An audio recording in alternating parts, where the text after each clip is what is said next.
ሰላም ጤና ይስጥልን እጅጉን የተወደዳችሁና የተከበራችሁ ውድ ቤተሰቦቻችን እንደምን አላችሁልን? ከእናንተው ከሆነው ከአዲስ ስፖርት የዩቲዩብ ቻናላችን አዳዲስ ስፖርታዊ ጉዳዮችን ልናካፍላችሁ እነሆ ዛሬም በዕለተ ረቡዕ የማለዳ ስፖርት የመረጃ ሰዓታችን በድጋሚ ተገናኘን። ስለምታደምጡን ስለምትከታተሉን ቆይታችሁ ከኛ ጋርም ስለሆነ እጅጉን ከልብ አድርገን ነው የምናመሰግነው። በዛሬ ፕሮግራማችን የተለያዩ ስፖርታዊ ጉዳዮችን ወደ እናንተ እያደረስን ቆይታን የምናደርግ ይሆናል። ከነዚህ መካከል ትልልቆቹን የአውሮፓ ክለቦች የተመለከቱ እጅግ በርከት ያሉ ስፖርታዊ ጉዳዮችን ወደ እናንተ እያደረስን ቆይታን እናደርጋለን። እናንተም ሀሳብና አስተያየት ካላችሁ ኮሜንት ቦክስ ላይ ያጋራችሁን ከኛ ጋር ቆይታን እንድታደርጉ ነው የአክብሮት ግብዣችንን ወደ እናንተ የምናደርሰው። በዛሬ ፕሮግራማችን የማንቸስተር ዩናይትድ ጉዳዮችን፣ የአርሰናል፣ የሊቨርፑል፣ የቼልሲ፣ የማንቸስተር ሲቲ፣ የሪያል ማድሪድ፣ የባርሴሎናን ጨምሮ በርከት ያሉ የዝውውር ጉዳዮችን እያነሳን ቆይታን የምናደርግ ነው የሚሆነው። እስከ ፕሮግራማችን ፍጻሜ ከኛ ጋር ቆዩ። ቪዲዮአችንን ላይክ፣ ቻናላችንንም ሰብስክራይብ እያደረጋችሁ ከኛ ጋር እንድትቆዩ በአክብሮት ጋብዛለሁ። ከመሸጋገሪያ በኋላ በድጋሚ ተመልሰን የምንገናኝ ይሆናል። አብራችሁኝ ቆዩ።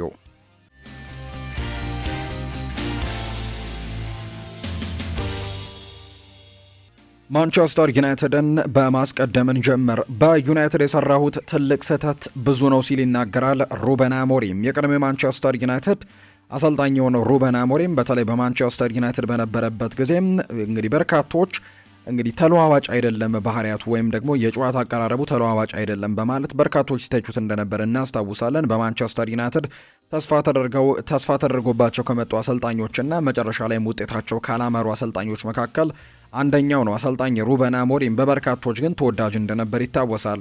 ፖርቱጋላዊው አሰልጣኝ ሩበን አሞሪም በማንቸስተር ዩናይትድ ምን እንደገጠመው ጥያቄ ቀርቦለት ነበር። አሁን በኤሲ ሚላን ነው በአሰልጣኝነት እየሰራ የሚገኘው። ለውድቀታችን አንድ ምክንያት ነቅሶ ማውጣት ከባድ ነው ይላል ሩበን አሞሪም ሲናገር፣ ነገር ግን ብዙ ስህተቶችን ሰርቻለሁ ሲል አሰልጣኝ ሩበን አሞሪም ተናግሯል። ወደ ኋላ መለስ ብለህ አይተህ የሌሎች ሰዎች ሳይሆን የራስን ስህተት እንደነበር ስትረዳ የተሻለ ሰውና አሰልጣኝ መሆን ይችል ነበር ብዬ አስባለሁ። ብዙ ስህተቶችን በማንቸስተር እያለሁ ሰርቻለሁ ሲልም ነው አሰልጣኝ ሩበን አሞሪም እየተናገረ የሚገኘው። አሁን በጣሊያኑ ክለብ ኤሲ ሚላን በአሰልጣኝነት እየሰራ እንደሚገኝ ይፋ ተደርጓል። ሌላኛው ከማንቸስተር ዩናይትድ ጋር የሚያያዘው ሊሳንድሮ ማርቲኔዝ የደህንነት ጥበቃውን ማጠናከሩ ይፋ ተደርጓል። እሱ ብቻ አይደለም፣ የሊቨርፑሉ አሌክሲ ማካሊስተርም ያንን ነገር እንዳደረገ ነው የተገለጸው። እንደ ምክንያትነት የሚነሳው በተለይ በዓለም ዋንጫው አርጀንቲና እንግሊዝን ካሸነፈችበት ጨዋታ በኋላ እንግዲህ ሁለቱ በግማሽ ፍጻሜ ላይ ተገናኝተው አርጀንቲና ከኋላ ተነስታ 2-1 ማሸነፏን እናስታውሳለን። በመጨረሻዎቹ ደቂቃዎች ባስቆጠሩት ጎልና ኤንዞ ፈርናንዴዝና ላውታሮ ማርቲኔዝ ነበሩ በዛ ጨዋታ ላይ ጎል ማስቆጠር የቻሉት። ከዛ ጨዋታ መጠናቀቅ በኋላ ሊሳንድሮ ማርቲኔዝ እና ማካሊስተር ፖለቲካል ይዘት ያለው ጽሑፍን አሳይተው ነበር። ሁለቱ ሀገራት አርጀንቲናና እንግሊዝ በአንድ ደሴት በጣም ጭቅጭቅ ውስጥ እንዳሉ ይታወቃልና በዚህ ምክንያት ነበር እነዚህ ሁለት ተጫዋቾች ይህንን ፖለቲካል ጽሑፍን አሳይተው እንደነበር የሚታወሰውና የጽሑፍ መልእክቱን ይዘው ከነበሩ ተጫዋቾች መካከል ሊሳንድሮ ማርቲኔዝ እና አሌክሲ ማካሊስተር ይገኙበት ነበር። አሁን ላይ ሁለቱ ተጫዋቾች እንግዲህ የሚጫወቱት እንግሊዝ ውስጥ ነው። እንግዲህ ተጋጣሚያቸው እንግሊዝ ነበሩ። ይህንን ፖለቲካል ጽሑፍ የሚያሳዩት ደግሞ ከእንግሊዝ ጋር ባለው ደሴት ላይ ባለው ሰጣ ገባ ምክንያት ነው እና ተመልሰው የመጡት ደግሞ ወደዚህ ወደ እንግሊዝ ነው። ምክንያቱም የሚጫወቱት ለእንግሊዝ ክለብ ሊቨርፑል እና ማንቸስተር ዩናይትድ እንደሆነ የሚታወቅ ስለሆነ፣ ስለዚህ ተጫዋቾቹ ወደ እንግሊዝ ሲመለሱ የደህንነት ስጋት እንዳደረባቸው ነው የተነገረው። በዚህ ምክንያት ሊሳንድሮ ማርቲኔዝ እና አሌክሲ ማካሊስተር የግል የደህንነት ጠባቂ ተቋም መቅጠራቸውን የተነገረው። ተጫዋቾቹ ንብረታቸውን ሊወድም ይችላል በሚል ፍራቻ የግል ጥበቃ መጠናከር እንዳለበትም መወሰናቸውን የተነገረው። በወቅቱ ተጫዋቾቹ ያስመለከቱት ጽሑፍ የፎክላንድ ደሴትን የእንግሊዝ ሳይሆን የአርጀንቲና ነው የሚል አይነት ሀሳብ የያዘ ጽሑፍ እንደነበር ይታወሳልና በዚህ ምክንያት ትልቅ ስጋት ውስጥ እንደሆኑ ጭምር ነው የተገለጸው። የቀድሞ የማንቸስተር ዩናይትድ ተጫዋች የነበረው ዲሚተር በርባቶቭ ይናገራል። ማንቸስተር ዩናይትድ የእልፍ ታሪኮች ባለቤት መሆኑን ይገልጻል። ይሄ የቀድሞ የማንቸስተር ዩናይትድ ተጫዋች ማንቸስተር ዩናይትድን ከመቀላቀሉ በፊት በሌላኛው የከተማው ክለብ ማንቸስተር ሲቲ ተፈልጎ እንደነበር ያስታውሳል በርባቶቭ። ሆኖም ግን ምርጫዬ ዩናይትድ ነበር ሲልም ነው የሚናገረው። ዩናይትድ ያለው ታሪክ፣ ከዋክብት ተጫዋቾች፣ የዋንጫዎች ብዛት፣ አሰልጣኝ፣ ደጋፊዎቹ፣ ስቴዲየሙ እንዲሁም ደግሞ በርከት ያሉ ነገሮቹ ክለቡን እንድመርጥ ምክንያት ሆነውኛል ሲልም ነው ዲሚተር በርባቶቭ እየተናገረም የሚገኘው። የቀድሞ የኤቨርተን እንዲሁም ደግሞ የኖቲንግሃም ፎረስት አሰልጣኝ ሶንዳይች በአሰልጣኝነት ባገለግል የሚሉት ክለብ አለ ተብለው ሲጠየቁ ምላሻቸውን ሰጥተዋል። የኚሁ ባለ ልምድ አሰልጣኝ ቀጥተኛ ምላሽ የነበረው ማንቸስተር ዩናይትድን የሚል ምላሽ ነው የሰጡት። በቅርቡ በጊዜያዊነት ለመምጣት ጥረቶች ተደርገው ነበር፣ ነገር ግን ሳይሳካ መቅረቱ ይታወሳል። ሶንዳጅ ግን በንግግራቸው ከባድ ኃላፊነት እንደሆነ አውቃለሁ ዩናይትድን መረከብ፣ ነገር ግን ህልሜ ይህንን ክለብ ማሰልጠን ነው ሲሉ ይናገራሉ። የዚህ ክለብ ዓለም አቀፍ ኃይልና ግዝፈትም ቡድኑን ማሰልጠን ህልሜ እንዲሆን አድርጎታል ሲሉ ጭምር ነው የተናገሩት።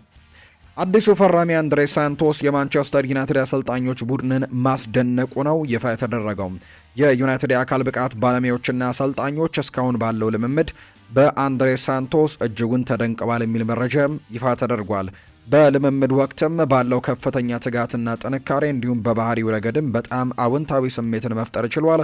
ብራዚላዊው አማካይ ትሁትና ተግባቢ በመሆኑ በሁሉም ዘንድም ካሁኑ ተወዳጅነትን ያገኘ ተጫዋች እንደሆነ ነው የመረጃ ምንጩ ይፋ እያደረገ የሚገኘውና በዚህ ምክንያት አንድሬ ሳንቶስ አሁን ላይ በማንቸስተር ዩናይትድ አሰልጣኝነት ክፍል ውስጥ በጣም አስደናቂ ስራዎችን እየሰራ እንደሚገኝ ነው እየተገለጸ እንደሚገኝ የመረጃ ምንጩ ይፋ ያደረገው። ማንቸስተር ዩናይትዶች በአማካይ ስፍራ ላይ ታይለር አዳምስን ሊመለከቱ እንደሚችሉ እየተገለጸ ይገኛል። እርግጥ ነው ማንቸስተር ዩናይትዶች አሁንም ቢሆን ሶስተኛ የአማካይ ስፍራ ተጫዋች ለማስፈረም ጥረቶችን እያደረጉ ይገኛሉ። ነገር ግን እስካሁን ድረስ ይሄ ነው ተጫዋቹ ተብሎ እንዳልተወሰነበት የሚያሳዩ መረጃዎች ናቸው በተደጋጋሚ የሚወጡት። ሌሎች አማራጮችን መመልከት እንደሚፈልጉ በተደጋጋሚ ጊዜ ይነገራል። ከነዛ መካከል ግን አንደኛው ታይለር አዳምስ ነው ተብሎ እየታሰበ ይገኛል። ታይለር አዳምስ ምናልባት በማንቸስተር ዩናይትድ አሁን ላይ እየታሰቡ ከሚገኙ ተጫዋቾች መካከል ምናልባት በዋጋውም ቀነስ ያለው አይነት እንደሆነ እየተገለጸ ይገኛል። በዋጋው ቀነስ ያለ አማራጭ ነው። ከሌሎችም ደግሞ ምናልባት በጥራትም የተወሰነ ቅናሾች ሊኖሩት እንደሚችሉ ነው የመረጃ ምንጮቹ የሚጠቁሙት። ቶክ ስፖርት ጋዜጠኛ የሆነው አሌክስ ክሩክ ይፋ እንዳደረገው ከሆነ ለታይለር አዳምስ የዝውውር ጥያቄ ሊቀርብ ይሆናል ሲልም ጭምር ይናገራል። ቦርንመስ ከአሜሪካዊው አማካይ ዝውውር 35 ሚሊዮን ፓውንዶችን እንደሚፈልጉ ጭምር ነው የተነገረው።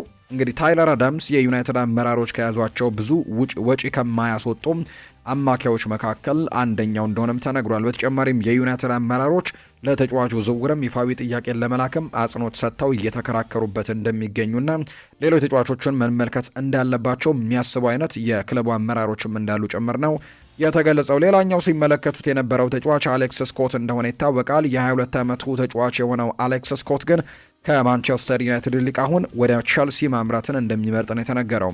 ተጫዋቹ በቸልሲ ፕሮጀክት እንደተደነቀ ሲነገር፣ ቸልሲም እሱን ለማስፈረም በቅርብ ሁለተኛ ይፋዊ ጥያቄዎችን እንደሚያቀርብ ይፋ ተደርጓል። ቀድሞ ይፋዊ ጥያቄ ያቀረበው ቸልሲ ነው ለዚህ ተጫዋች። እርግጥ ነው በማንቸስተር ዩናይትድ በአርሰናልም ይህ ተጫዋች እንደሚፈልግ በተደጋጋሚ ጊዜ ሲገለጽ እንደነበር የምናስታውሰው ነው። ነገር ግን ቸልሲ ነው ቀደም ብሎ ለዚህ ተጫዋች 64 ሚሊዮን ፓውንዶችን አቅርበው በቦርንመዝ ውድቅ እንደተደረገበት የምናስታውሰው። በኋላ ላይ ግን ሁለተኛ ጥያቄ ለማቅረብ በዝግጅት ላይ እንደሆኑ የሚጠቁሙ መረጃዎች እንዳሉ ነው የተገለጸው።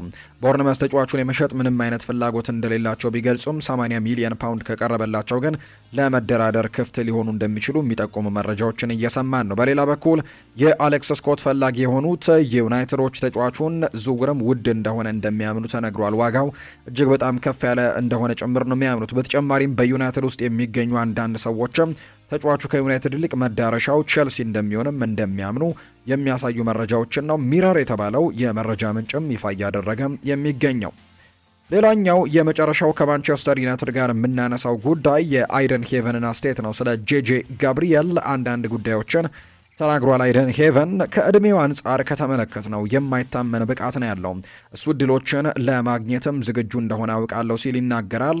አይደን ሄቨን ስለ ጄጄ ጋብሪኤል ሲናገር ጄጄ ከሚያሳየንና እኛም ደግሞ ካየነው በመነሳት ከሱ ብዙ ነገሮችን እንጠብቃለን ሲል ይናገራል። አይደን ሄቨን ስለ ጄጄ ጋብሪኤል ነው ሀሳቡን የተናገረው።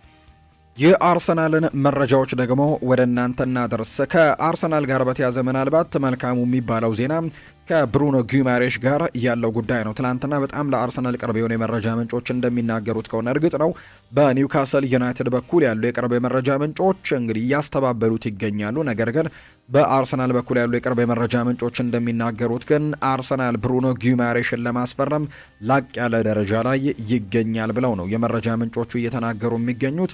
አርሰናሎች በቀጣይ 75 ሚሊዮን ፓውንድ ለማቅረብና ከኒውካስል ዩናይትድም ጥሩ ምላሽ ሊያገኙ እንደሚችሉ የሚያሳዩ አይነት ሀሳቦችን እየተናገሩ ይገኛሉ። አሌክስ ክሩክ እንደተናገረው ከሆነ ለምሳሌ አርሰናል ብሩኖ ጊማሬሽን ለማስፈረም ጥሩ ድርድር ጀምሯል ብሏል። ለሳምንታት ከቆየው መደበኛ ድርድር በኋላ ክለቦቹ አሁን ላይ ተገናኝተው ንግግር እንደጀመሩ ነው ይሄው አሌክስ ክሩክ እየተናገረ የሚገኘው። ነገር ግን ለኒውካስል ዩናይትድ ቅርብ የሆኑ የመረጃ ምንጮች ግን በፍጹም ሐሰት ሲሉ ነው ይህንን መረጃ ያጣጣሉት። ምክንያቱም አርሰናልና ኒውካስል ዩናይትድ ያደረጉት ምንም አይነት ንግግር የለም ሲሉ የኒውካስል ዩናይትድ የመረጃ ምንጮች ይናገራሉ።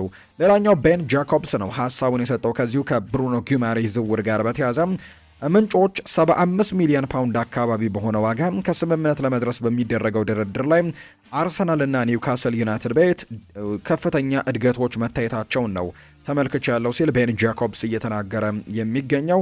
ስለዚህም አርሰናል በሚቀጥሉት ጥቂት ቀናቶች ይህንን ተጫዋች ለማስፈረም የተሻለ ድርድሮችን እንደሚያደርጉ ይሰማኛል ሲልም ጭምር ነው የሚናገረው። ከዚህ በኋላ ዝውውሩ የመንዛዛት እድሉ በጣም ጠባብ ነው ሲልም ጭምር ቤን ጃኮብስ ይናገራል።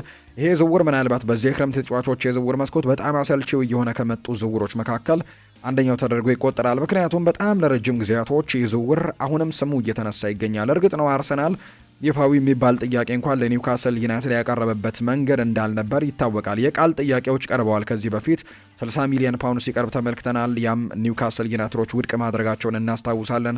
65 ሚሊዮን ፓውንድም በተመሳሳይ ቀርበው ውድቅ ተደርጓል። 70 ሚሊዮን ፓውንድም እንዳቀረቡ ይነገራል። አሁን ግን አርሰናሎች የዋጋ ጥያቄያቸውን ወደ 75 ሚሊዮን ፓውንድ ከፍ ሊያደርጉት እንደሚችሉ እየተገለጸ ይገኛልና ምናልባት ከዚህ በኋላ የዝውውር የመንዛዛት እድሉ ጠባብ ነው ብለዋል ቤን ጃኮብስ። ስለዚህም አርሰናሎች ብሩኖ ጊማሬሽን ለማስፈረም የተሻለ ጥረቶችን የሚያደርጉበት ሰዓት ላይ ይገኛሉ። ነገር ግን ቀደም ብዬ እንደነገርኳችሁ ግን የኒውካስል የመረጃ ምንጮች ግን ይህንን ነገር አሁንም እያጣጣሉት እንደሚገኝ ነው ይፋ የተደረገው።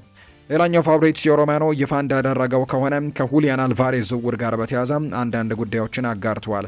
በዚህ ወቅት የሁሊያን አልቫሬዝ ዝውውር ከአትሌቲኮ ማድሪድ ጋር ከስምምነት ለመድረስ በቪክተር ዮኬሬስ ለሚደረግ ልውውጥ ምንም የሰማሁት መረጃ የለም ሲል ነው ፋብሪዚዮ ሮማኖ የተናገረው። ባለፉት ጥቂት ቀናት ሁሊያን አልቫሬዝን ለማስፈረም አርሰናል ምናልባት ቪክተር ዮኬሬስን ለአትሌቲኮ ማድሪድ በመስጠት ሁሊያን አልቫሬዝን ለማምጣትና እንግዲህ ጥረቶችን ያደርጋል የሚሉ አይነት መረጃዎች ሲወጡ እንደነበር እናስታውሳለን። በርከት ያሉ የአርሰናል ሌጀንዶችም ይህንን ነገር ሲቃወሙት ነበር። ሁሊያን አልቫሬዝ ወደ ክለቡ መምጣቱ ትልቅ ነገር ሆኖ ሳለም ነገር ግን ቪክተር ዮኬሬሽን በክለቡ ቆይቶ ሁለቱ የተለያዩ አማራጮች እንዲሆኑና በጋራ የሚጫወቱበትን መንገድ መፈለግ የተሻለ ነው የሚል አይነት ሀሳቦችን ሲያጋሩ ነበር። ፋብሪዚዮ ግን አሁን የሰማሁት መረጃ የለም ሲልም ጭምር ነው በሁለቱ ሁሊያን አልቫሬዝን ለማምጣት አርሰናል ቪክተር ዮኬሬሽን በልውውጥ መልክ ያቀርባል የሚለውን መረጃ የሰማሁት ነገር የለም ሲልም ጭምር ነው ፋብሪዚዮ ሮማኖ ይፋ ያደረገው። አርሰናል አሁንም ተከላካይ ላይ የማስፈረም ፍላጎታቸው እንደቀጠለ ነው። ኢዝራኤል ኮንሳና ጃኮብ ራሞን በዝርዝራቸው ውስጥ የሚገኙ ሲሆን ጃኮብ ራሞንን ለማስፈረም የሚደረግ ማንኛውም እንቅስቃሴ ሪያል ማድሪድ በተጫዋቹ ሽያጭ ላይ ካላቸው የ50 በመቶ መብትና ከቼልሲ በኩልም ባለ ፍላጎት ምክንያት ትንሽ ውስብስብ ይሆናል ተብሎ ይታሰባል። እርግጥ ነው ቼልሲዎች አሁን ላይ ማክሰንስ ላክሯን ማስፈረማቸውን ተከትሎ የተወሰነ መቀዛቀዞች አሳይተዋል በጃኮብ ራሞን ላይ። ነገር ግን ሪያል ማድሪዶች ግን 50 በመቶን ከዚህ ተጫዋች ሽያጭን ስለሚያገኙ ኮሞ ደግሞ ከፍ አድርጎ ዋጋውን ሊሰቅለው እንደሚችል እየተነገረ ይገኛል። ከዛ ውጪ ሌላኛው የሚነሳው ጉዳይ ደግሞ አርሰናሎች አሁንም በተከላካይ መስመር ተጫዋች ለማስፈረም ጥረት ማድረጋቸውን ይቀጥላሉ ተብሎ ነው የሚታሰበው። አርሰናሎች ልምድ ያለው ጆን ስቶንስን ለማስፈረም ፍላጎቱ ነበራቸው። ነገር ግን ተጫዋቹ ወደ ጣሊያን የማምራት እድሉ በጣም ሰፊ እንደሆነ እየተገለጸ ይገኛል። ቸልሲም ከዛ ውጪ ደግሞ አርሰናልም ይህንን ተጫዋች ለማስፈረም ጥረቶችን ሲያደርጉ ነበር ባለፉት ሳምንታት። ነገር ግን አሁን ላይ የመሳካት እድሉ ጠባብ እንደሆነ የሚያሳዩ መረጃዎችን እየሰማን እንገኛለን።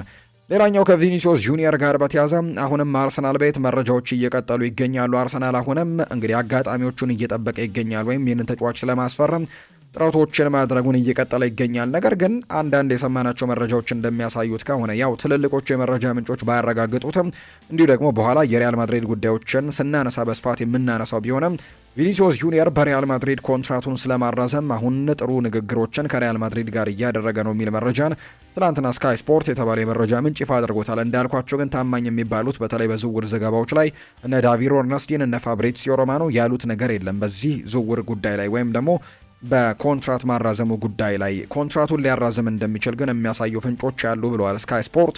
ትናንትና ባወጣው መረጃ ላይ ከሪያል ማድሪድ ጋርም ጥሩ ንግግሮችን አድርጓል። በሪያል ማድሪድ በቅርቡ ደግሞ ወደ ልምምድ ይመለሳል ተብሎ እንደሚጠበቅ ነው የመረጃ ምንጩ ይፋ እያደረገ እንደሚገኝ ዘገባው የጠቆመውና አርሰናል አሁንም ግን ጥረቱን ማድረጉን ይቀጥላል ተብሎ ይታሰባል። ምናልባት ይህንን ተጫዋች የማስፈረም መንገዶችን የሚያገኝ ከሆነ አርሰናል አሁንም አይኑን ሳያሽ ተጫዋቹን ለማስፈረም እንቅስቃሴዎችን ማድረጉን ይቀጥላል ተብሎ እንደሚጠበቅ ነው የተገለጸው። ካልሆነ ግን ሌሎች አማራጮችን የሚመለከቱባቸው እድሎችን ያሰፋሉ ተብሎ ይጠበቃል። ሌላኛው ብራድሌይ ባርኮላ ይሆናል ተብሎ ይታሰባል። ከሊቨርፑል ጋርም በዚህ ተጫዋች የዝውውር ጉዳይ ላይ ትልቅ ፉክክር ማድረጋቸው አይቀሬ እንደሆነ ነው የመረጃ ምንጮቹ ይፋ ያደረጉት። የማንቸስተር ሲቲን መረጃዎች ደግሞ እንንገራቸው። ጃክ ግሪሊሽ ከጉዳቱ በማገገም ሂደት ላይ ስለሆነ የማንቸስተር ሲቲ የቅድመ ውድድር ዘመን ዝግጅት አካል አይሆንም ተብሏል። የተጫዋች ባለፈው የውድድር ዓመት በውሰት በኤቨርተን ቤት ማሳለፉን እናስታውሳለን። በጣም ጥሩ ጅምሮችን አድርጎ ነበር በኤቨርተን ቤት፣ ነገር ግን መጨረሻ ላይ ከበድ ያለ ጉዳት እንደገጠመው የምናስታውሰው ነው። በዚህ ምክንያት አሁንም በጉዳት ማገገም ሂደት ላይ ነው የሚገኘውና የኤንዞ ማሬስካውን የማንቸስተር ሲቲ የፕሪሲዝን ዝግጅት ቡድን ውስጥ አካል እንዳልሆነ ይፋ ተደርጓል። በዚህም በጉዳቱ ማገገም ሂደት ላይ ትኩረት ያደርጋል ተብሎ ይታሰባል። ጃክ ግሪሊሽ አልሂላልን ጨምሮ የበርካታ የሳዑዲ ፕሮሊግ ክለቦችን ትኩረት እያገኘ ነው። ኤቨርተንም ተጫዋቹን ዳግም በውሰት ለመውሰድም ፍላጎት እንዳላቸው ይነገራል። ማንቸስተር ሲቲ ተጫዋቹን በቋሚ ዝውውር እንዲወጣ የሚፈልግ ቢሆንም የጃክ ግሪሊሽ ፍላጎት ግን በእንግሊዝ ፕሪምየር ሊግ መቆየት ሳይሆን እንዳልቀረ ነው የመረጃ ምንጩ ይፋ እያደረገ የሚገኘው። ለዚህ ደግሞ ኤቨርተን ተስማሚው ቦታ ሊሆን እንደሚችል ይሰማዋል። ምክንያቱም ባለፈው ዓመትም በዳቪድ ሞይስ ስርም ጥሩ ጊዜያቶችን ማሳለፍ ችሏል። ነገር ግን አሁን ላይ ማንቸስተር ሲቲዎች ለዚህ ተጫዋች የሚጠይቁትን የዝውውር ሂሳብ ኤቨርተኖች የመክፈል ያን ያክል ፍላጎትና እንዲሁ ደግሞ በጀታቸውም እንደሌላቸው ጭምር ነው እየተገለጸ የሚገኘው። በቀጣይ የጃክ ግሪሊሽ ቆይታ የት ይሆናል የሚለው በቀጣይ የሚጠበቅ መረጃ ይሆናል ተብሎ ነው የሚታሰበው። ማንቸስተር ሲቲ ትላንትና የተጫዋቹን ኮንትራት አራዝመዋል። ማንቸስተር ሲቲ የመሀል ተከላካዩን ሄስኮ ግቫርዲዮልን ውል ነው ለተጨማሪ ዓመታት ማራዘም መቻሉ የተነገረው። በዚህ የክረምት የተጫዋቾች የዝውውር መስኮት መጀመሪያ ላይ በጣም በትልቁ ከዝውውር ዘገባዎች ጋር ስሙ ሲነሱ ከነበሩ ተጫዋቾች የማንቸስተር ሲቲ ተጫዋቾች መካከል አንደኛው ነበር። ይሄ ክሮኤሺያዊ የ24 ዓመት ተጫዋችና በተለይ ከሪያል ማድሪድ ጋር በጣም በትልቁ ስሙ ይነሳ ነበር። የእሱና የሪካርዶ ካላፊዮሪ ስም የአርሰናሉ ተጫዋች ማለት ነው በጣም በትልቁ ከሪያል ማድሪድ ጋር ስማቸው ሲነሳ እንደነበር እናስታውሳለን። ነገር ግን ሪያል ማድሪዶች የእነዚህን ተጫዋቾች ዝውውሮችን በመተው ሌሎች ተጫዋቾችን ማስፈረማቸውን እናስታውሳለን። በመሀል ተከላካይነት ካሰቡ ሌሎች ተጫዋቾችን አምጥተዋል። ለምሳሌ ኢብራሂማ ኮናቴን ማስፈረማቸውን እናስታውሳለን። በግራ ተከላካይነት ቦታ ላይ ደግሞ ማርኮ ኮሬያን ማምጣታቸውን እናስታውሳለን እና በዚህ ምክንያት ሄስኮ ግቫርዲዮልንም ሪካርዶ ካላፊዮሪንም የማስፈረም እቅዳቸውን እንደተዉት የምናስታውሰው ነው። እናም ሄስኮ ግቫርዲዮላ ሁላ ኮንትራቱን በማንቸስተር ሲቲ ማራዘሙ ነው ይፋ የተደረገው። የ24 ዓመቱ ተከላካይ ሄስኮ ግቫርዲዮል በማንቸስተር ሲቲ እስከ 2031 የሚያቆየውን ኮንትራት ነው ያራዘመው። ተጫዋቹ የተወሰኑ የአውሮፓ ትልልቅ የሚባሉ ክለቦች ቢፈልጉትም በሲቲ መቀጠልን ግን እንደወሰነ የተናገረው ግቫርዲዮል አዲስ ውል ሲፈራረም ከክለቡ ቁልፍ ተጫዋቾች አንዱ ስለመሆኑ ማረጋገጫ ተሰጥቶታል ተብሏል። የሲቲ ቁልፍ ከሚባሉ ተጫዋቾች አንደኛው እንደሆነ ጭምር ቃል ተገብቶለት ነው ኮንትራቱን እንዳራዘመ የተነገረው። ሲቲ አሁን ላይ ኤርሊንግ ብራውት ሃላንድን ለረጅም ጊዜያት ኮንትራት ማራዘሙን እናስታውሳለን። እስከ 2034 አካባቢ ነው ኮንትራት ያለው። እንግዲህ ባለፉት ጥቂት ጊዜያት የ9 ዓመት ኮንትራት አካባቢ መፈረሙን የምናስታውሰው ነው። ኤርሊንግ ብራውት ሃላንድ በፕሪሚየር ሊጉ ከፍተኛ ተከፋይ ሆኖ ፊል ፎደን በቅርቡ ነው ኮንትራት ያራዘመው። እንዲሁ ሄስኮ ግቫርዲዮልም እንዲሁ ኮንትራቱን አራዝመዋል። የቡድኑ ወሳኝ ተጫዋቾች ያደረገው እንደሚመለከታቸው እነዚህ ሶስት ተጫዋቾች ኤርሊንግ ሃላንድ፣ ፊል ፎደን እና ግቫርዲዮል የቡድኑ በጣም ወሳኝ ተጫዋቾች ተደርገው እንደሚቆጠሩ ነው የመረጃ ምንጩ ይፋ ያደረገው። ሄስኮ ግቫርዲዮል ይናገራል ከኮንትራት ማራዘሙ በኋላ ሲቲ ኮንትራቴን ማደስ እንደሚፈልግ እንዳወቅኩኝ ወዲያውኑ የምፈልገው እንደሆነ ተሰማኝ። የሲቲ ደጋፊዎች ከመጀመሪያው ቀን ጀምሮ ከእኔ ጋር የማይታመኑ ነበሩ። ክለቡ ለተጫዋቾች ሁሉንም ነገር የሚያቀርብ አይነት ክለብ ነው። በዓለም ላይ በጣም ጥሩ ክለብ ሲሆንም ተመልክቼዋለሁ ብለዋል። እዚህ በነበርኩባቸው 3 ዓመታት ውስጥ ብዙ ፍቅርና ብዙ አክብሮቶች ተሰጥተውኛል። ያንን ደግሞ እንደ ቀላል ነገር በጭራሽ አልወስደውም ሲልም ጭምር ነው የተናገረው ሄስኮ ግቫርዲዮል። እዚህ ለመሆን እዚህ ለመቆየትና እዚህ ለብዙና ለብዙ ዓመታት መጫወትም በጉጉት የምጠብቀው ነገር ነው። 3 ዓመት አልፏል። እንዲህ ብዙ ነገሮችን አሳክተናል። እንዲሁም ደግሞ አዲሱ አሰልጣኝ እዚህ አለ። ይሄ ለእኔና ለቤተሰቤ የሚስማማ ክለብ ነው። እዚህ የሚያስፈልገኝ ሁሉ አለኝ። እናም ደግሞ ብዙ ነገሮችን ተናግሬያለሁ። እዚህ ማንቸስተር ውስጥ መሆንም በጣም ወድጄዋለሁ ሲልም ጭምር ነው የተናገረው ሄስኮ ግቫርዲዮል ሀሳቡን ሲናገር። ሁጎ ቪየናም እንዲሁ ሀሳቡን ሰጥቷል። ሄስኮ ግቫርዲዮል ማንቸስተር ሲቲ በጣም የሚያምነውና በአሁኑ ሰዓት ዓለም ላይ ካሉ ምርጥ ተከላካዮች መካከል አንደኛው እንደሆነ ይሰማናል። ለዚህም ነው ክለቡ ውሉን አራዝሞ እሱን ማቆየትን የፈለገው። ግቫርዲዮል ለአንድ ተከላካይ የሚያስፈልጉ ምርጥ ብቃቶች ያሉት፣ በተለያዩ ቦታዎች ላይ መጫወት ይችላል፣ ፈጣንና ጠንካራ ነው። በተጨማሪም ወደፊት መስመር ደግሞ በመሄድም ጥሩ ነገሮችን እገዛዎችንም ያደርጋል። ከዚህ ውጪም ለስራው ደግሞ ያለው ትጋትና ተነሳሽነት፣ ታማኝነትና የማሸነፍ ፍላጎቱ ለክለባችን ዓላማ ጋር አብሮ እንዲሄድ አድርጎታል። የስኮ ግቫርዲዮል ስለ አዲሱ ኮንትራት እንኳን ደስ አለ ለማለት ወዳለው አሁን ላይ በማንቸስተር ሲቲ ውስጥም ያለን ሁላችንም ትኩረታችን እሱ ሙሉ ፍላጎቱን አቅሙን ማውጣት እንዲችልም መርዳት ነው ሲልም ጭምር ነው ሀሳቡን የሰጠው። ሁጎ ቪየና ነው ይህንን ሀሳብ ያጋራው። የሊቨርፑል ጉዳዮችን ደግሞ እንመልከት። ሜሎስ ኪርኬዝ ይናገራል። በርከት ያሉ ሀሳቦችን ነው ትላንትና ሀሳቡን የሰጠው ሜሎስ ኪርኬዝ ሲናገር አንዶኒ ኢራኦላ ወደ ሊቨርፑል እንደሚመጣ ሲያውቅ በጣም እንደተደሰተም ይናገራል። በእውነት በጣም ደስ ብሎኝ ነበር። ከእሱ ጋር ባሳለፍኳቸው 2 ዓመታት ብዙ ጊዜያቶች ረድቶኛል፣ እንደ ተጫዋችም በጣም አሻሽሎኛል። ስለዚህም ለእኔ ብቻ ሳይሆን ለቡድኑ በጣም ደስተኛ ነበርኩኝ እሱ በመምጣቱ። ሁሉም የራሱን የሚጫወት እግር ኳስ አጨዋወትን ያውቁታል።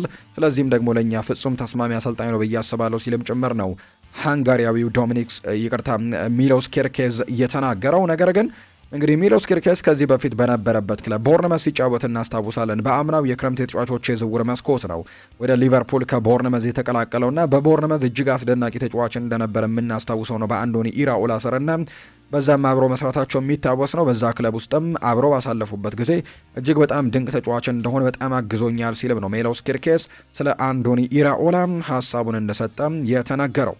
ሌላኛው ኪርኬዝ ስለ አርነ ስሎት ከአሰልጣኝ ጊዜ መባረሩ ሲናገር ተገርሜ ነበር፣ በፍጹም አላወቅኩም ነበር። በዚያን ጊዜም ሰርቢያ ውስጥ ነበርኩኝ፣ ተገኝቼም ነበር። ከዚያም ወንድሜ ቀስቅሶኝ በሬን አንኳኳ። በጣም ያልጠበቅኩት ዜናም ነገረኝ። ማንም አላወቀም ነበር፣ ማመን አልቻልኩም መሰናበቱን ስሰማ ሲል ነው ሜሎስ ኪርኬዝ ስለ አርነ ስሎት ስንብት በሰማ ጊዜም የተናገረው። ኪርኬዝ ይቀጥልና በእውነት ፕሬዠር ምንም አያስጨንቀኝም ብሏል፣ ወይም ግፊቶችን አያስጨንቀኝም ብሏል። ተመሳሳይ ግፊቶች ነገሮችን አልወድም። በሰርቢያ ያደግኩት በተለየ ሁኔታ ነው። እኛ ደግሞ በተለየ መንገድ ነው ያደግነው። ምናልባትም በተለየ ሁኔታ የተገነባን ሰዎች ነን ማለት እችላለሁ። ለምሳሌ 10 ዓመት ሳለሁ መኪና መንዳት ጀምሬ ነበርና ምንም አይነት ጫናዎች አይሰማኝም። በሜዳ ላይ ደግሞ ጭራሽ ጫናዎች የሚሰማኝ አይነት ተጫዋች አይደለሁም ሲልም ጭምር ነው ሜሎስ ኪርኬዝ የተናገረው። በሚቀጥለው የውድድር ዓመት የተሻለውን ሜሎስ ኪርኬዝን ትመለከታላችሁ ሲልም ጭምር ሀሳቡን መስጠቱ ነው እየተነገረም የሚገኘው። ብራድሊ ባርኮላ ከሊቨርፑል ጋር ከስምምነት እንዳልደረሰ የተለያዩ የመረጃ ምንጮች ይናገራሉ። እነ ፋብሪስ ሃውኪንስ ሲጨምሩ ያን ነገር ተናግረዋል። ነገር ግን ፓሪስ ሰን ዠርሜንን ለመልቀቅ የሚወስን ከሆነ ወይም ፓሪስ ሰን ዠርሜንን ኮንትራቱን አለማራዘም እንደፈለገ ይታወሳል በፓሪስ ሰን ዠርሜን ቤት። ስለዚህም በቀጣይ ግን የሚመርጠው የመጀመሪያው ክለብ ሊቨርፑል ነው፣ ወይም የእነሱን ፕሮጀክት በጣም እንደወደደው ግን ይፋ ተደርጓል። ነገር ግን ከሊቨርፑል ጋር ያን ያክል ስምምነት ላይ ደርሷል የሚባል አይነት ድርድሮችን እንዳላደረጉ ነው እየተገለጸ የሚገኘው። ፋብሪዚዮ ሮማኖም ሲናገር ከግንቦት ወር ጀምሮ እንደተዘገበው ብራድሊ ባርኮላ ሊቨርፑልን መቀላቀል ይፈልጋል፣ ምንም ጥርጥር የለውም። የሊቨርፑል ፕሮጀክትም ቅድሚያ የሚሰጠው ጉዳይ ነው። ነገር ግን ማንኛውም ስምምነት አልተጠናቀቀም ይላል ፋብሪዚዮ። በሚቀጥሉት ቀናት በተጫዋቹ በኩል ንግግሮች ይካሄዳሉ ብለን እንጠብቃለን እንጂ እስካሁን ድረስ ግን ምንም የተጠናቀቀ ጉዳይ እንደሌለው ነው እየሰማን የምንገኘው። ነገር ግን ለሊቨርፑል ግን ጥሩ ፍላጎት አለው ብሏል ብራድሊ ባርኮላን በተመለከተ ሲናገር። ብራድሊ ባርኮላ ጋር ቅርብ የሆነ የመረጃ ምንጮች እንዳረጋገጡት በሊቨርፑልና በተጫዋቹ ቡድን እንግዲህ ፓሪስ ሳን ዠርሜን መካከል ውይይቶች እየተደረጉ ነው እንደተዘገበው። ነገር ግን በዚህ ደረጃ ውይይቶቹ ወደ ከፍተኛ ደረጃ ላይ እየደረሱ አይደሉም። እንዲሁም ከፓሪስ ሳን ዠርሜን ጋር ምንም አይነት ስምምነት አልተደረሰም ተብሎ ነው የሚታሰበው። ሊቨርፑል ዝውውሩን ለማስፈጸም በጥብቅ እየሰራ ነው። ባርኮላም ወደ ሊቨርፑል ለመቀላቀል ፈቃደኛ ሆኗል። ፓሪስ ሳን ዠርሜን ግን የሚደራደረው እጅግ በጣም ከፍተኛ ጥያቄዎች ከቀረበለት ብቻ እንደሆነ እየተነገረ ይገኛል። ከዛ ውጭ ግን ፓሪስ ሳን ዠርሜኖች ተተኪ ማግኘታቸውንም ማረጋገጥ ይፈልጋሉ። እስካሁን ተተኪ እንዳላገኙ ነው የመረጃ ምንጮቹ የሚናገሩት። ምክንያቱም ጎንካሎ ራሞስ ክለቡን ለቆ መውጣቱ ይታወሳል። ወደ ኤሲ ሚላን አምርተዋል። ሊ ካንግ ኢንም ሌላኛው ክለቡን ለቆ የወጣ ተጫዋች እንደሆነ ይታወቃል። አሁን ብራድሊ ባርኮላ የሚለቅ ከሆነ ለሱ ተተኪ ይፈልጋሉ። ለምሳሌ ያክል ያን ዲዮማንድን የማስፈረም ትልቅ እድል ስለነበራቸው ነው ብራድሊ ባርኮላ ለመሸጥ ዝግጁ እንደነበሩ ሲገለጽ የነበረው። ነገር ግን ያን ዲዮማንድ ወደ ሪያል ማድሪድ የቀረበ ዝውውር እንደሆነ ይታወቃል። ምናልባት አሁን ትልቁ ተስፋቸው ሊሆን ይችላል ተብሎ የሚታሰበው ማግነስ አክሊዮሼ ነው። የሞናኮን ተጫዋች ለማስፈረም ጥረቶችን ያደርጋሉ ተብሎ ይታሰባል። ነገር ግን ፓሪስ ሳን ዠርሜን ይህንን ተጫዋች ከመልቀቁ በፊት ስለሱ ተተኪ በደንብ ማሰብ እንደሚኖርባቸው የሚያሳዩ መረጃዎችን እየተመለከትን ነው። ሊቨርፑል ለብራድሌ ባርኮላ 110 ሚሊዮን ዩሮ እና ተጨማሪ ደግሞ 40 ሚሊዮን ዩሮ የሚጠጋ ቦነስን ያካተተ ጥያቄን ነው ለማቅረብ ዝግጁ እንደሆነ የተነገረው። ቦነሶቹ በፕሪሚየር ሊግና በቻምፒየንስ ሊግ ውጤቶች ዙሪያ የተወሰነ እንደሚሆንና በነዛ ስኬቶች ላይ የተመረኮዘ ሊሆን እንደሚችል ይነገራል። ሊቨርፑል ለብራድሌ ባርኮላ የመጀመሪያው ዝውውር ጥያቄን ለማቅረብም በጣም ዝግጁ ነው ተብሎ ይታሰባል። ምንም እንኳን ፓሪስ ሰን ዠርሜን የባርኮላ ዋጋ 170 ሚሊዮን ዩሮ ነው ብለው ትላንትና ይፋ ቢያደርግም ሊቨርፑል ግን ባርኮላ በአሁኑ ሰዓት ውሉ ላይ 2 ዓመት ብቻ እንደቀረው እናም አዲሱን ለመፈረም ፍላጎት እንደሌለው ስለሚያውቁ በድርድር ውስጥም ይህን ነገር ሊጠቀሙበት እንደሚችሉ ነው የተነገረው። የሊቨርፑል የመጀመሪያ ግምታዊ የገንዘብ ጥያቄም 110 ሚሊዮን ዩሮ ገደማ ይሆናል ተብሎ ይጠበቃል። ሊቨርፑል ባርኮላን ማስፈረም ተስማሚና ተፈላጊ እቅድ ቢያየውም በዋጋ ግን ከልክ በላይ ለመክፈል ግን በጭራሽ እቅድ እንደሌለው ነው የተነገረውና የተጫዋቾች ገበያ ዋጋ ከፍ ብሎ ቢሆን እንኳን ያንን ያክል ገንዘቦችን ግን የመክፈል ምንም አይነት እቅድ እንደሌላቸው ነው እየተነገረም የሚገኘው። ሊቨርፑል አሁን ላይ ፈጣንና በተለያዩ የማጥቃት ክፍሎች ላይ መጫወት የሚችሉ ዊንገሮችን በአማራጭነት ግን እየተመለከተ ይገኛል። የብራድሌ ባርኮላ ጉዳይ አንደኛው ነው። ነገር ግን ዋጋው ካልቀነሰ ግን ሌሎች አማራጮችን የሚመለከቱበት እድል እንዳለ ተነግሯል። ከነዚህ መካከል የኮሎኙ የክንፍ መስመር አጥቂ የሆነው ሰኢድ ኤልማላ አንደኛው ነው። የሊል ተጫዋች የሆነው ማቲያስ ፈርናንደስ ፓርዶ ሌላኛው ይገኝበታል የተባለው ተጫዋች ነው።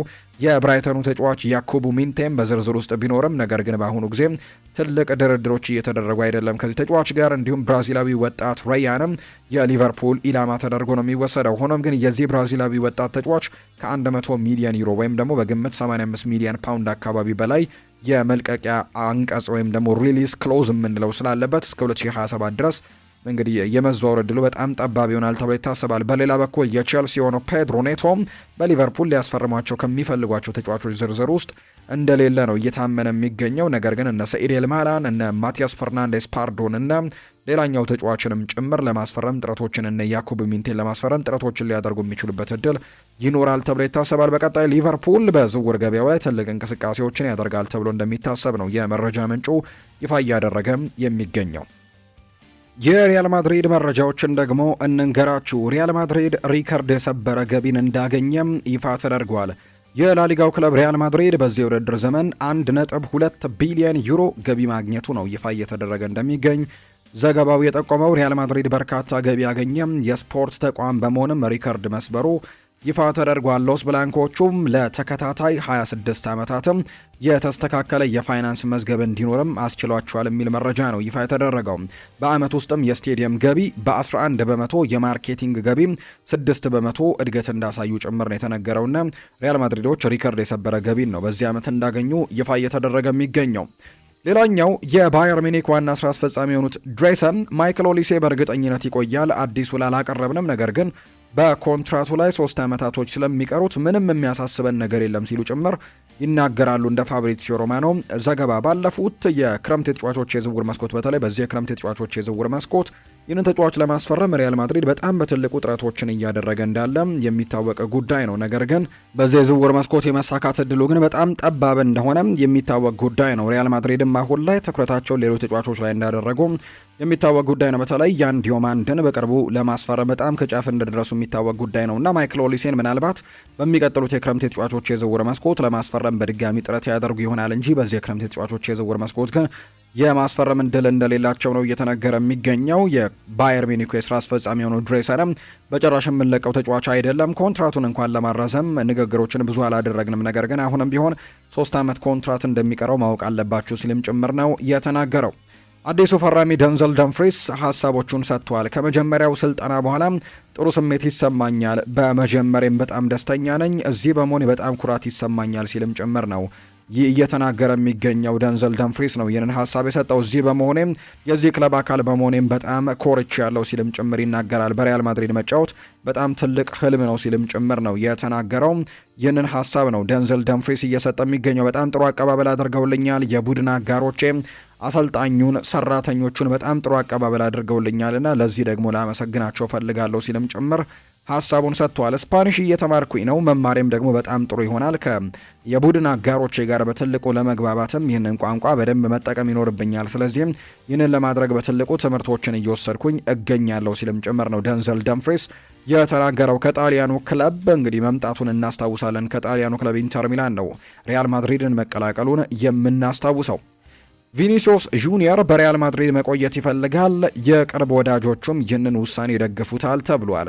የቅርብ አማካሪዎቹ እንዳይለቅ እየመከሩት ነው። ቀደም ሲል እንደተነገረው ከሆነ ቪኒሲዮስ ጁኒየር በሞሪኒዮ ስርም መጫወት ይፈልጋል። ከዛ ውጪ ጆዜ ሞሪኒዮም ቢሆን የክለቡን ወሳኝ ተጫዋቾች ለምሳሌ ያክል ኬሊያን ምባፔን፣ ጁድ ቤሊንጋም እና ቪኒሲዮስ ጁኒየርን የማጣት ምንም አይነት ፍላጎት የላቸውም። በክለቡ እንዲቆዩ ነው ፍላጎታቸውና የያን ዲዮማንድ መምጣትም ከቪኒ ጁኒየር ዝውውር ጋር ምንም የሚያገናኘው ነገር እንደሌለና ቪኒ ጁኒየር፣ ኬሊያን ምባፔና ያን ዲዮማንድ በሚቀጥለው የውድድር ዓመት የፊት መስመሩን ለመምራት ትልቅ እድል ያላቸው ተጫዋቾች እንደሆኑ ተደርገው ይቆጠራሉ። ስለዚህም በሚቀጥሉት ቀናት ለሪያል ማድሪድ እና በተጫዋቹ ወኪሎች መካከልም አዲስ ስብሰባ ለማድረግም ቀጠሮ ተይዟል የሚሉ መረጃዎች ናቸው ይፋ የተደረጉት። ከዛ ውጭ ቀደም የጠቀስኩላቸው ስካይ ስፖርት የተባለ የመረጃ ምንጭም ሪያል ማድሪድ አሁንም ቪኒ ጁኒየር ውሉን እንደሚያድስ እርግጠኞች እንደሆኑና እንደማይሸጡት ጭምር እርግጠኛ እንደሆኑ ነው የመረጃ ምንጩ ይፋ እያደረገ የሚገኘው። ቪኒሲዮስ ጁኒየር በሪያል ማድሪድ የመቀጠል ግልጽ ፍላጎት አለው ብሏል። ራሞን አልቫሬዝም ሲናገር በዙሪያው ያሉ ቅርብ ሰዎች እንዲቆይና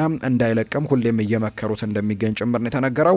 በቀጣይ ከዚህ ተጫዋች ጋር በተያዘም ሰፋ ያሉ መረጃዎች ይወጣሉ ተብሎ ነው የሚጠበቀው። ትላንትና አንድ ጨዋታ ተደርጎ ነበር። ሪያል ማድሪድ አንድ የወዳጅነት ጨዋታ አድርጓል። ከሌጋኔስ ጋር የተደረገ ጨዋታ ነው። ዝግ በነበረ ጨዋታ ሪያል ማድሪድ 4-1 በሆነ ውጤት ማሸነፉ ይፋ ተደርጓል። ጎንዛሎ ጋርሲያ፣ ፌዴሪኮ ቫልቬርዴ እና ፍራንኮ ትላንትና ጎሎቹን አስቆጥረዋል። 4-1 ያሸነፉት አንደኛው ጎል ራሳቸው ላይ ያስቆጠሩት ጎል እንደሆነ ይፋ ተደርጓል። በዚህም ሪያል ማድሪድ ትላንትና ባደረገው የወዳጅነት ጨዋታ 4-1 በሆነ ውጤት ማሸነፉ ነው ይፋ የተደረገው።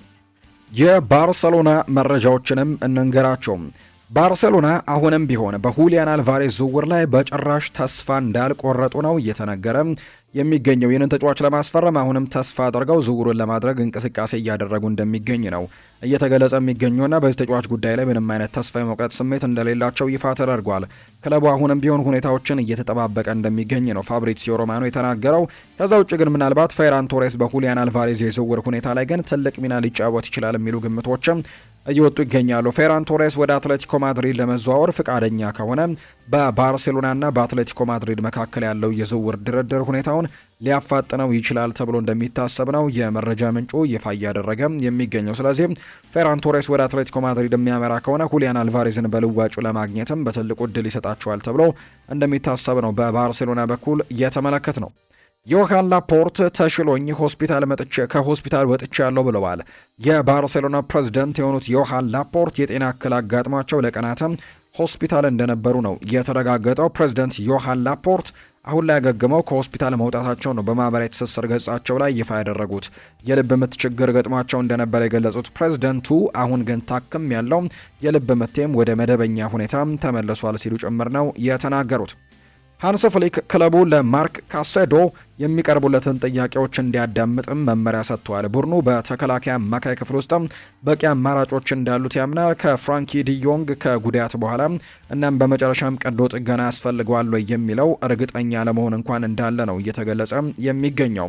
ባርሴሎና ለካሴዶ የቀረበውን የመጀመሪያ የዝውውር ጥያቄ ውድቅ አድርጓል። አማካዩ 40 ሚሊዮን ዩሮ ዋጋ ስለሚያስወጣ የላማሲያ ተመራቂ እንደመሆኑ መጠን ማንኛውም ሽያጭ በፋይናንሻል ፌር ፕሌይ ሕጎች መሰረትም እንደ ንጹህ ትርፍ ነው የሚቆጠርላቸው። ከሳዑዲ የመጡ ክለቦችም አሁንም በተጫዋቹ ላይ ፍላጎት እንዳላቸው ነው የተነገረው። አልሂላል ካንሴሎ ወደ ባርሴሎና የሚያደርገውን የዝውውር ስምምነት እስኪያጠናቅቅ ድረስም ተጫዋቹ በኦስትሪያ ለሚያደርጉት የቅድመ ውድድር ዘመን ዝግጅትም ወይም ልምምድም ዝግጁ ሆኖ እንዲመጣ ፍላጎት እንዳላቸውን የተናገሩት። ያው ወደ ባርሴሎና የሚያደርገው ዝውውር ሊጠናቀቅ እንደሚችል እየተነገረ ነው። እስከዛው እስከሚጠናቀቅ ድረስ ግን ተጫዋቹ አሁንም ቢሆን የአልሂላል ንብረት ነውና ወደ ልምምድ እንዲመለስ ፍላጎት እንዳላቸው ነው የተነገረው። ሌላኛው የሚነሳው ጉዳይ ባርሴሎና ለኤል ጁኒየር ክሩፒ ከውስብስብ የሆነ የዝውውር ውድድር ውስጥ የመግባት ፍላጎት የለውም ተብሏል። ወይም እስከ ዝውውር መስኮቱ መዝጊያ ድረስም ጠብቆ እሱን ለማስፈረም የሚደረግ ፉክክር ውስጥ የመሳተፍ እቅድ እንደሌላቸው ይፋ ተደርጓል። ቦርንመዝም ቢሆን ተጫዋቹን የመሸጥ ፍላጎት የለውም። እስካሁን ባለው መረጃ መሰረት እሱን ለማስፈረም የሚደረግ ምንም አይነት ንቁ ድርድርም እንቅስቃሴም እንደሌለ ነው ይፋ የተደረገው ከባርሴሎና በኩል ብሏል ፋብሪዚዮ ሮማኖ።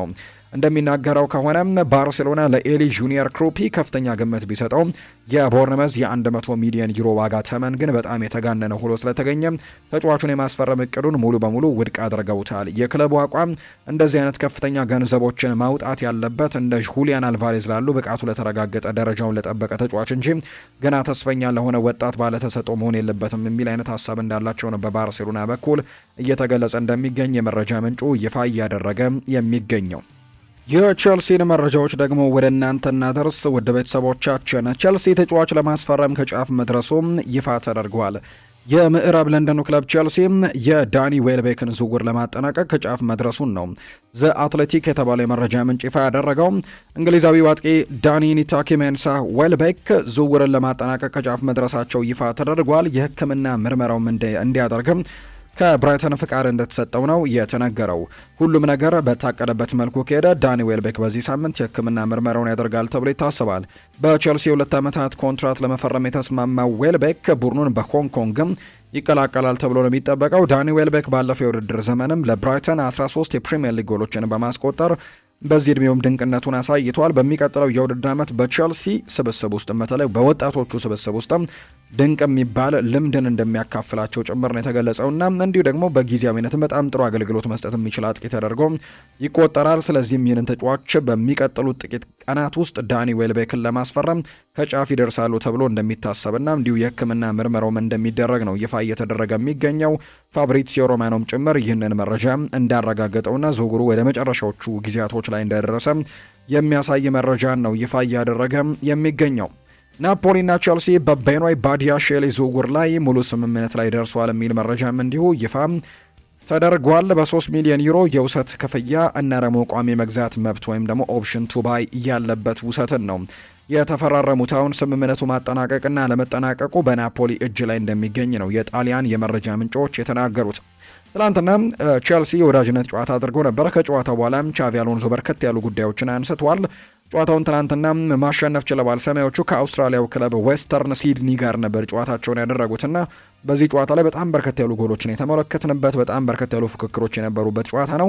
6-4 በሆነ ውጤት ማሸነፍ ችለዋል ቼልሲዎች። ብራዚላዊው ዣኦ ፔድሮ በትላንትናው ጨዋታ ላይ 3 ጎሎችን ማስቆጠር ችለዋል። ዳሪዮ ኢሶጉ፣ ጄሚ ባይኖ ኬቴንስ እና ሳትፔቭ ደግሞ ቀሪዎቹን ጎሎች ያስቆጠሩ የቼልሲ ተጫዋቾች እንደሆኑ ይታወቃል። በቀጣይ ከቶትናም ጋር ነው ጨዋታውን የሚያደርገው ቼልሲ። ከትላንትናው ጨዋታ መጠናቀቅ በኋላ ግን በጣም በርከት ያሉ ጉዳዮችን እየተመለከትን እንገኛለን። ከቼልሲ ጋር በተያዘ ቻቪ አሎንዞ ስለ ሮሚዮ ላቪያ አንዳንድ ሀሳቦችን አጋርቷል።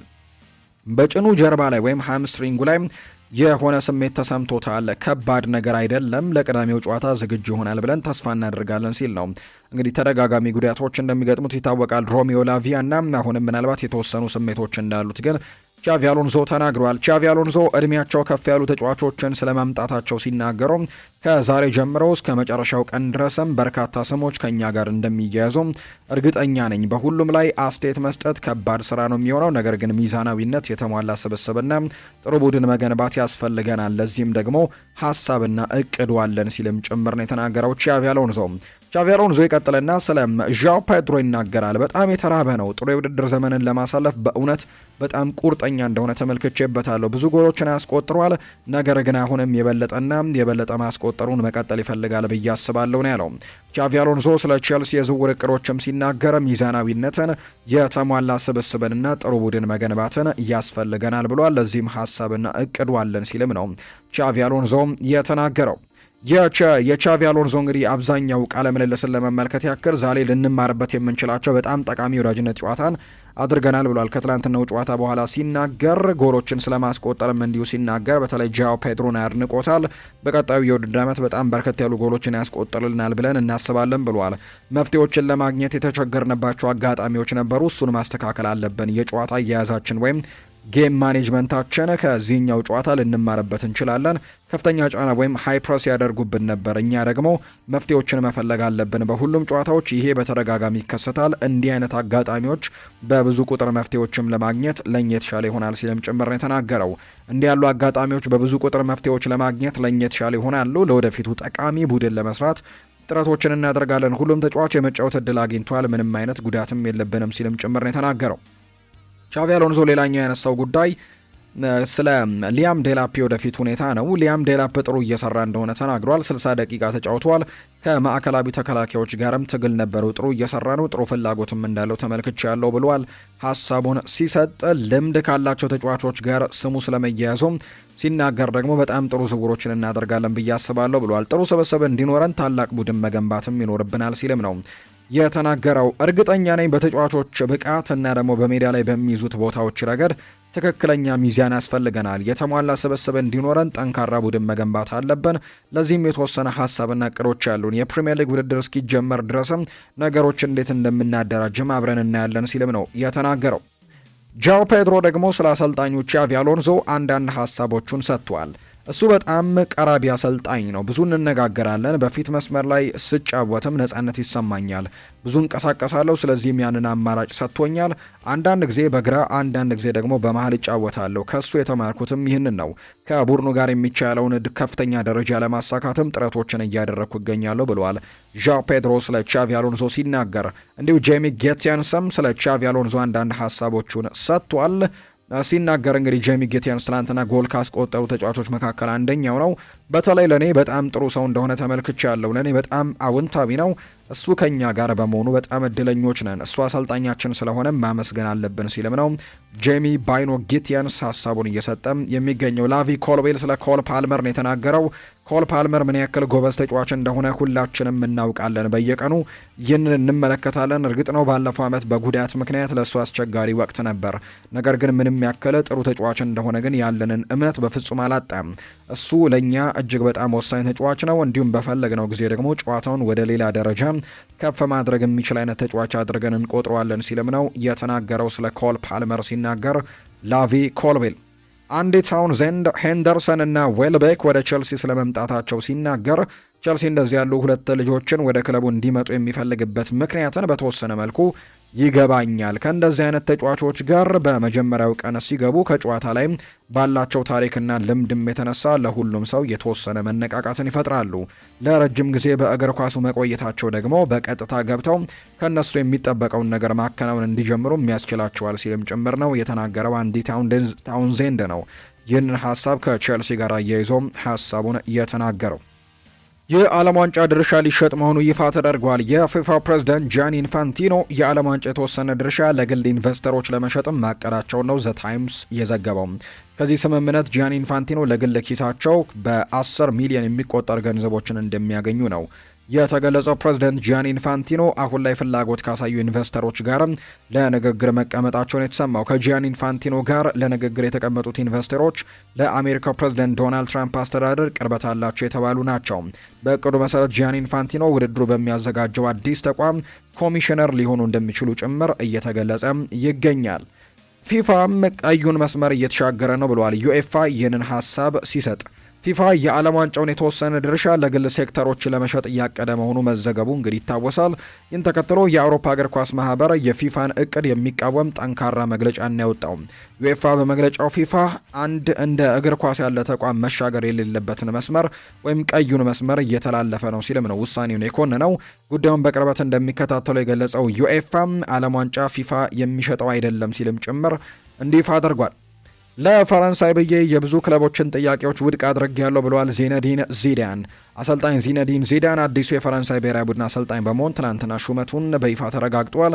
ዚነዲን ዚዳን በሰጡ አስተያየትም ባለፉት 5 ዓመታት ፈረንሳይን ለማሰልጠን የበርካታ ክለቦችን ጥያቄን ውድቅ አድርጌያለሁ። አክለውም ብሔራዊ ቡድን ከክለብ የተለየ ነገር ነው፣ ነገር ግን ስራው ግን አያስፈራኝም ሲልም ነው የተናገረው። ፍላጎቴ ይሄ ነው፣ በግል ህይወቴና ስራዬ መካከል ተመጣጣኝ ይሆናል ብዬ ለእኔ ይስማማኛል። ዚነዲን ዚዳን ነው ይህን ሀሳብ የሰጠው። የዚነዲን ዚዳን ሹመት በርካታ ደጋፊዎች በቦታው በመገኘትም የተከታተሉት እንደነበር ጭምር ይፋ ተደርጓል። ታኪሂሮ ቶሚያሱ ከክሪስታል ፓላስ ጋር ይገናኛል። የቀድሞው የአርሰናል ተከላካይ ታኪሂሮ ቶሚያሱ በአሁኑ ሰዓት ከክሪስታል ፓላስ ጋር ልምምድ እየሰራ ነው። ከአያክስ ጋር መለየቱን ተከትሎ ያለ ክለብ የሚገኘው ቶሚያሱ ቀጣይ ማረፊያውን እየተመለከተ እንደሚገኝ ተነግሯል። ቶሚያሱ በቀጣይ ለክሪስታል ፓላስ ተሰልፎ የወዳጅነት ጨዋታ ሊያደርግ ይችላል ተብሏል። ተጫዋቹን ለማስፈረም ከፕሪሚየር ሊግና ከአውሮፓ ክለቦችም ፍላጎት እንዳለ ተነግሯል። ጃፓናዊው ተከላካይ ቶሚያሱ በሚቀጥሉ ዓመት ወደ ፕሪሚየር ሊግ መመለስ እንደሚፈልግ ነው የተነገረው። ክሪስታል ፓላስ ተጫዋቹ የአካል ብቃቱን እንዲጠብቅና እንዲያሻሽልም የልምምድ ቦታ እንዳመቻቸለት ጭምር ነው የተነገረው።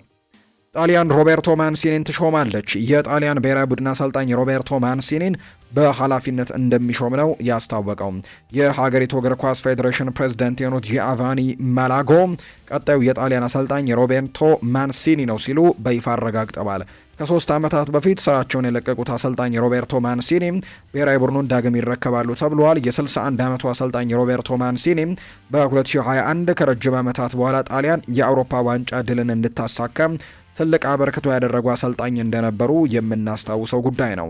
ጣሊያን ከአሰልጣኝ አንድሪያ ፒርሎ ጋር ተስማምታ የነበረ ቢሆንም በኋላ ላይ ግን ፌዴሬሽኑ ሀሳቡን መቀየሩ ይታወሳል። በዚህ ምክንያትም ፓብሎ ማልዲኒ ወር እንኳን ሳይሞራው ከስፖርቲንግ ዳይሬክተርነቱ ስራውን መልቀቁ ይታወሳል። በዚህ ምክንያት ነበር ስራውን የለቀቀው። በተለይ አንድሪያ ፒርሎ የአሰልጣኝነት ቦታውን አለማግኘቱን ተከትለው ነው ማልዲኒ ስራውን እንደለቀቀም ይፋ ሲደረግ የነበረውና አሁን ሮቤርቶ ማንሲኒ በቀጣይ የጣሊያን ብሔራዊ ቡድን አሰልጣኝ ለመሆን ከጫፍ እንደደረሱ ይፋ እንደተደረገ ነው ዘገባው እየጠቆመ የሚገኘውና በቀጣይ ይሄ መረጃ ይፋ ይደረጋል ተብሎ ይታሰባል። እንግዲህ በቀጣይ ደግሞ ጣሊያን የዓለም ዋንጫን በድጋሚ ለመሳተፍ ረጅም ጊዜያቶች ሆኗቸዋል። የጣሊያን ብሔራዊ ቡድን በዓለም ዋንጫ ላይ ከተመለከት ነውና ያ በተለይ በ2006 የዓለም ዋንጫ አሸናፊ የነበረው ስብስብ 2010 ላይ በተለይ አብዛኞቹን ተጫዋቾች ማጣቱ ይታወሳል። በሌሎች ስብስብ ነበር የመጣውና ከዛ በኋላ ግን የነበረው የዓለም ዋንጫ ተሳትፏቸው ጥሩ የሚባል አይደለም። ያለፉትን 3 ደግሞ የዓለም ዋንጫዎች መሳተፍ አልቻሉም እና በቀጣይ በትልቁ ለመመለስም ጥረት የሚያደርጉበት ይሆናል ተብሎ እንደሚታሰብ ነው የመረጃ ምንጩ ይፋ ያደረገው። የተወደዳችሁና የተከበራችሁ ቤተሰቦቻችን ለዛሬ ያዝንላችሁ አዳዲስ የዝውውር ጉዳዮችና አዳዲስ ስፖርታዊ ጉዳዮቻችን እነዚህ ነው የሚመስሉት። ስላደመጣችሁን፣ ስለተከታተላችሁን፣ ቆይታችሁን ከኛ ጋርም ስላደረጋችሁ እጅጉን ከልብ አድርገን ነው የምናመሰግነው። ፉአድ ባህሩ የዛሬውን ፕሮግራም እየመራው ከእናንተ ጋር ቆይታን አድርጌያለሁ። የተለያዩ ርዕሰ ጉዳዮችን የተለያዩ የዝውውር ጉዳዮችን ያካፈልንበት የዛሬው የዕለተ ረቡዕ የማለዳ ስፖርት የመረጃ ሰዓታችን ይህንን ይመስል ነበር። ቆይታችሁን ከኛ ጋር ስላደረጋችሁ ከኛ ጋርም ስለነበራችሁ እጅግ ከልብ አድርጌ ያመሰግናለሁ። በቀጣይ ፕሮግራሞቻችን ሌሎች ስፖርታዊ ጉዳዮችን፣ ሌሎች አዳዲስ መረጃዎችን አካተን በድጋሚ ተመልሰን የምንገናኝ ይሆናል። ለዛሬ ግን ስላዳመጣችሁኝ፣ ስለተከታተላችሁኝ ከኛ ጋርም ስለነበራችሁ ከልብ አድርጌ አመሰገንኩኝ። በቀጣይ ፕሮግራሞቻችን መልሰን እስክንገናኝ ድረስ መልካም ጊዜ፣ መልካም ቀን እንዲሆንላችሁም ነው በአክብሮት የምመኘው።